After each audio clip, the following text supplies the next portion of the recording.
दिसते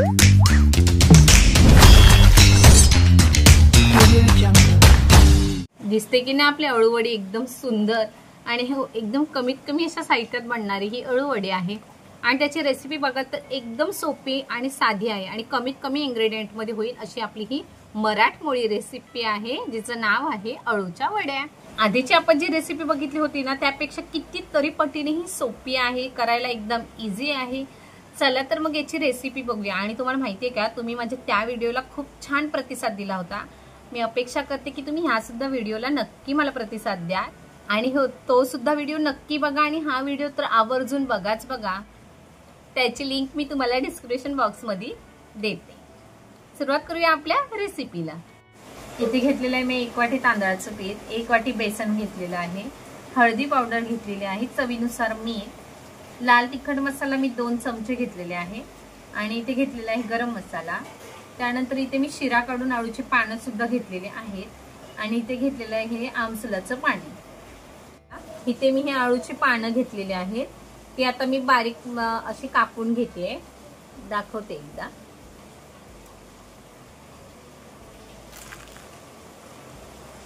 आपल्याला व्यवस्थित अशी बारीक एकदम कट करून घ्यायची आहे, कारण आजची अळूवडी आहे ती एकदम सोपी आहे। बाहेर आहे थोडा पाऊस, मी दाखवते तुम्हाला।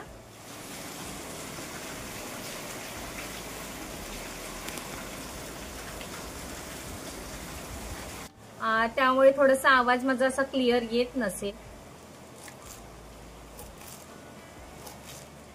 तर इथे ही पानं मी बारीक कट करून घेतलेले आहेत आणि एक सांगते, ही जी पानं आहेत ती आणल्यात लगेच केव्हाच करायची नाहीत। ऍटलीस्ट ती 2 दिवस किंवा 1 रात्र पूर्णपणे ती पानं बाहेरच ठेवायची, जेणेकरून त्या पानांमध्ये खाजेचं जे प्रमाण असतं ते कमी होत जातं।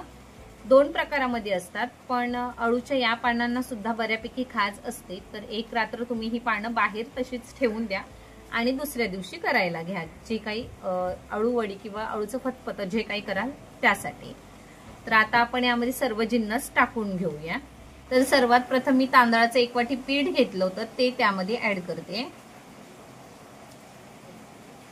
त्यानंतर ऍड करते मी 1 वाटी बेसन घेतलेलं आणि त्यामध्ये ह्यानंतर घेतलेलं आहे सर्व हे मसाले ते ऍड करते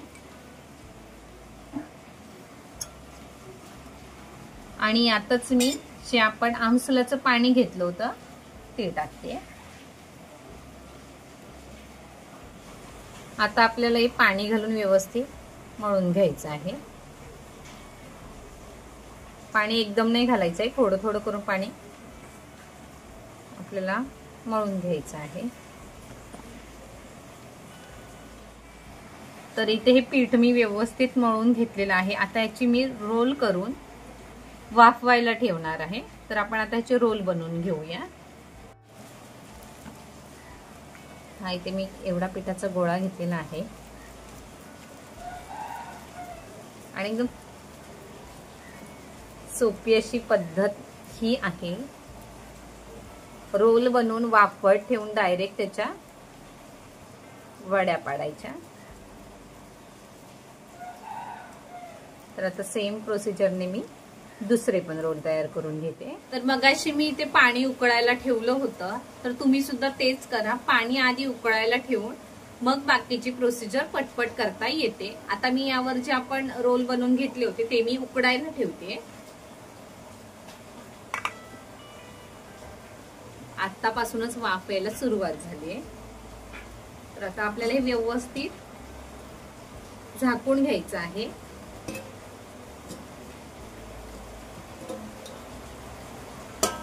आणि आपल्याला हे 10 मिनिटं व्यवस्थित वाफवून घ्यायचं आहे। तर आता मी एकदा उघडून बघते, बघा किती छान दिसतायत आणि तुम्हाला थोड्या ओलसर वाटत असतील पण बऱ्यापैकी हा घट्ट झालेले आहेत। आता मी एक काढून घेते। तर हे बऱ्यापैकी थंड झालेलं आहे। मी आता याच्या वड्या पाडून घेते। मागच्या टायमाला मी जी तुम्हाला दाखवली होती ना ती तुम्हाला मी डायरेक्ट पानं रोल करून दाखवली होती आणि ती मी सुद्धा डीप फ्रायच केली होती, पण आता सुद्धा मी ही डीप फ्रायच करणार आहे. फक्त मी पानांचा रोल न करता डायरेक्ट पानं चिरून मस्तपैकी त्याची रोल हाताने तयार करून घेतले आणि एकदम सोपी पद्धत होती. तर आता आपण हे वड्या पाडून घेऊया. तर इथे ह्या मी वड्या व्यवस्थित पाडून घेतलेल्या आहेत.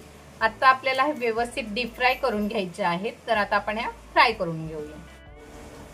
तर इथे हे मी तेल गरम व्हायला ठेवलं होतं आणि बघा किती छान गरम झालंय ते.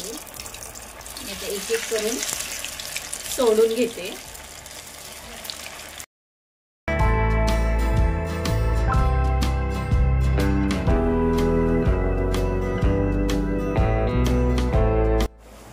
तर हे मी सोडलं होतं. मी आता हलक्या हाताने हे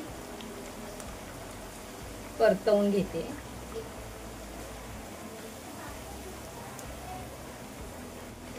तर हे आता बऱ्यापैकी लाल रंग यायला सुरुवात झाली याची. आणि अळूवडी ही रेसिपी आपली किती पारंपरिक आहे हे तर माहितीच आहे. म्हणजे आणि अळूवडीची किंवा अळूच्या पानांची कितीतरी पदार्थ आहे. आणि मला त्याचं अळूचं फतफत ही सुद्धा रेसिपी मला शेअर करायची आहे. तर नक्की मला कमेंट करून सांगा तुम्ही की जर हवी असेल तर, आणि एकदम पारंपरिक पद्धतीने. तर आता आपण हे भाजून घेतलेलं आहे व्यवस्थित.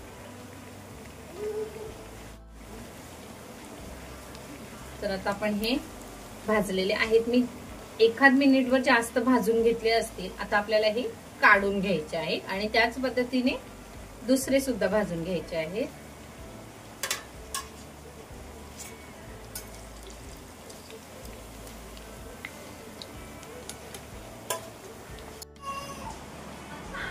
बाहेर थंडगार पाऊस आणि आतमध्ये ही मी केलेली गरम गरम इतकी अळूवडी आणि सोबत चहा, एक नंबर असा बेत आज मी केलेला आहे.